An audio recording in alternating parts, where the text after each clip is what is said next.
There's one trick though, and it's ensuring that you act with intent. Acting with intent means not just choosing any words or choosing any sounds or choosing just any visuals. Acting with intent means having one goal in mind for each of the 5 steps. For lexicon triggers, it means trying to get to branded vocabulary so that you have ownable language amongst your community members. For audio cues, sonic signatures for instant recognition. For visual stimuli, conversation sparks to make your content currency and share-worthy, to give it that pass-along value. In terms of experience drivers, we're really trying to form normative behaviors so that individuals in your community have rituals and traditions that they can perform time and time again, that bond them together under a sense of belonging. And lastly, cultural connections, which means you are acting ethically and meeting the expectations for empowering individuals in your community.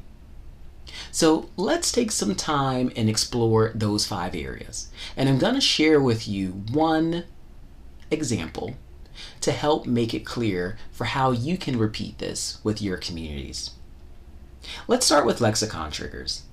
Lexicon, from a foundation standpoint, are all the words that we use. And words equate to about 7% of a communication. In marketing, we might call that copy. On the web, we call it keywords, aka SEO. And we are trying to craft a set of keywords that are meaningful to the individuals who we interact with. So kind of like knocking on the door of a speakeasy, those individuals understand that language and can use it with each other as an identifier that they belong to the community. We call this branded vocabulary.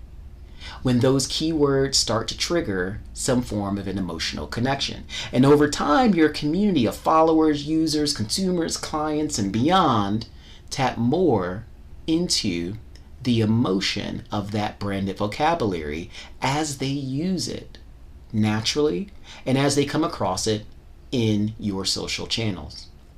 Branded vocabulary works best when you take generally something that individuals are incredibly familiar with and make it distinguishable through word choice or the way that that information is delivered linguistically. I'll show you one example.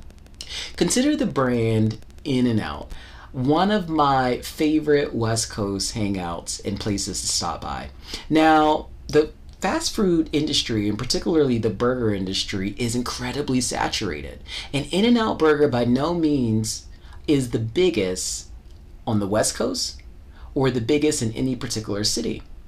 As they punch above their weight class, they use branded vocabulary through their menu in order to create this sense of belonging within the community.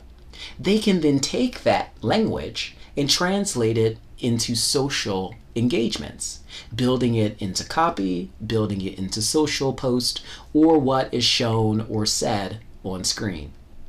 So the goal is to make sure that there's language that your community understands, that they feel ownership of, that they can say to each other, and it very quickly signals what tribe they're a part of.